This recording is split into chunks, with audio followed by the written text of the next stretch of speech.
Vimos os principais conceitos da Política Nacional de Resíduos Sólidos e hoje trazemos para vocês acrescentar mais uma lei com relação à Lei 6.938, de 31 de agosto de 1981, que institui, que dispõe sobre a Política Nacional de Meio Ambiente. Ela, como eu disse a vocês, elas estão atreladas, juntas, como um conjunto mesmo de ações que vem ao encontro retratar, além da questão de gestão de resíduos sólidos, elas trazem também instrumentos para que isso de fato ocorra na prática. Então, a gestão de resíduos sólidos ela está já chamando aí a legislação na Política Nacional de Resíduos Sólidos, que então é instituída com a Lei 12.305, conforme nós estudamos os principais conceitos. A gestão de resíduos sólidos no Brasil passou a ser então orientada por diretrizes, princípios, objetivos e instrumentos específicos. Além dessa lei, como eu disse, volto a dizer, a Lei 6.938, com a Política Nacional de Meio Ambiente, uma lei, vamos dizer assim, mais antiga do que a lei de resíduos sólidos, Então, ela institui uma série de instrumentos que a gente vai ver aqui hoje para que, de fato, ocorra, então, a gestão dos resíduos sólidos. Então, chamando, então, qual é o instrumento principal para que um empreendimento ele venha a funcionar, uma operação, algo que de fato envolva a agroindústria, como a gente comenta e sempre chama, que é com relação ao exemplo principal que a gente tem. Então, qual é esse instrumento para que um empreendimento ele funcione, para que uma atividade funcione, Então, chamamos as licenças ambientais, que estão aí instituídas através da lei, da Lei 6.938, que dispõe sobre a Política Nacional do Meio Ambiente. Então, qual é a competência do licenciamento? Quem de fato vai executar isso? Então, no âmbito federal, temos o IBAMA, no âmbito estadual, temos a Secretaria de Meio Ambiente, os órgãos estaduais, aqui como no nosso estado, é importante chamar a questão do IMASU, que é quem opera no nosso estado essas licenças.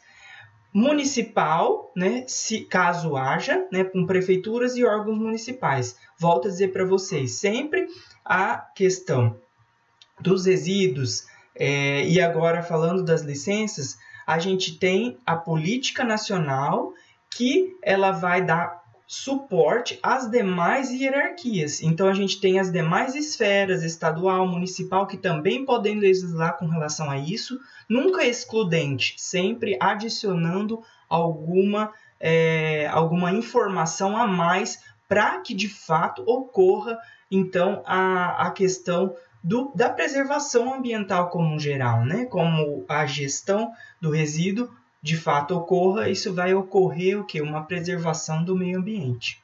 Então, qual as premissas, Qual é o digamos assim, adentrar no assunto? O licenciamento se dá, então, em uma única instância, tá? Se for federal, na federal, estadual, estadual, municipal, municipal. Então, ele se dá numa única instância. O principal ente licenciador, no caso, é o Estado, como disse para vocês, como é o nosso caso, com a questão do IMASU, que é o instituto responsável, então, por emitir essas licenças. Então, na hierarquia do licenciamento, o órgão de uma esfera maior pode atuar supletivamente, em caso de necessidade. Então, como é atuar supletivamente? Sempre vai trazer algo a mais, como eu disse, não excludente. Então, sempre atuando de maneira a adicionar algo a mais para que prevaleça, então, a questão da preservação, certo? Então, um condicionante para funcionamento de uma atividade que vai envolver o meio ambiente, a gente vai especificamente falar sobre isso, para se ocorrer isso, precisa de uma licença ambiental, okay? Que está, de fato, atrelada à legislação, uma obrigação para que isso ocorra. Então, as licenças ambientais aí envolvem o quê? quando a atividade está nesse meio aqui, né? Nessa roda motriz aqui de 3 eixos, né? Que é o meio físico, meio biótico e meio socioeconômico, tá? Então, essa atividade vai envolver o meio físico, solo, água, ar, relevo, ruídos, flora e fauna, meio biótico, meio socioeconômico, educação, saúde, segurança, sítio arqueológico, cavernas, né? Então, vocês podem ver que tudo isso está interligado uns com os outros, seja econômico, biótico ou físico, e eles se conversam entre si. Então, quando tem algo envolvido com relação a isso, eu tenho atrelado, então, as licenças, a permissão ambiental, né? Então, quais são as condicionantes? Se eu preciso de uma permissão, né? Se eu preciso permitir algo, para que aquilo ocorra, e de fato, como a gente sabe que está atrelado ao meio ambiente, essa atividade ela vai ocorrer, vai gerar algum impacto ambiental, né? Seja na questão dos resíduos, seja na questão de qualquer deposição de qualquer organismo no meio ambiente que vá poluir, né? Agente poluidor. Então, esse impacto vai ser causado, de fato, por isso precisa licenciar.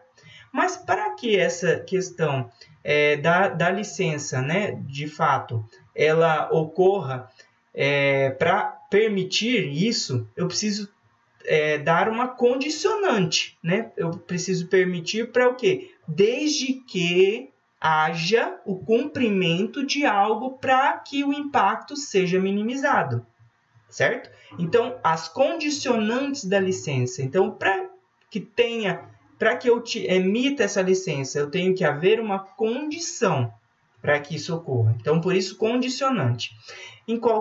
Qualquer obrigação, então, medida, atividade ou diretriz exigível como pressuposto de validade da respectiva licença, objetivando conformar e adequar o empreendimento aos princípios de sempre proteção, preservação, conservação e melhoria do meio ambiente. Volto a dizer, então, a licença ela é emitida com uma condição, né, uma medida, uma diretriz que é exigida como um pressuposto para que a respectiva licença seja, então, válida naquele período, tá? E as licenças elas têm um prazo, como eu vou mostrar um exemplo para vocês, né? E ela tem os prazos de renovação e os prazos, então, de cumprimento dessas condicionantes.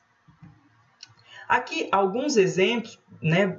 No caso da agroindústria, né? Da cana-de-açúcar, que é o nosso principal exemplo, principal foco, tenho aí diferentes tipos de licença, né? Como aqui nesse quadro, a gente mostra aqui os tipos de licença, né? Dentro dessa unidade fictícia, tá? De uma unidade poderia ser a usina, por exemplo, a Adecoagro, tá? Então, eu tenho dentro dessas condicionantes, dentro desses tipos de licenças que poderia ocorrer lá dentro, por exemplo, como a industrial, né? Um posto de combustível que seja, ou nas bases, né, todas de onde vai haver, por exemplo, a locação da vinhaça, né, ou deposição de algum resíduo, ou um subproduto. Então, tem aqui os tipos de licença, as datas de vencimento, né, a data limite de solicitação de renovação, por exemplo, né, a data de solicitação e os status, tá? Isso aqui é um exemplo. E isso aqui deve conter, então, no projeto, né? No projeto, por exemplo, da implantação da usina, tá? Então, isso é atrelado também a esse projeto, a esse programa de funcionamento da usina que vai ocorrer com que, de fato, tenha que haver essas licenças, tá? Então, dentro de um projeto, de um programa, tem estipulado o que, de fato, as licenças vão estar ocasionando aí nesses períodos que tem que ser renovado e tem que ser licenciado, o que tem que ser feito e o que tem que ser executado. Então, por isso, dentro do programa feito pela usina, ela vai ter que ser cumprida essas ocasiões.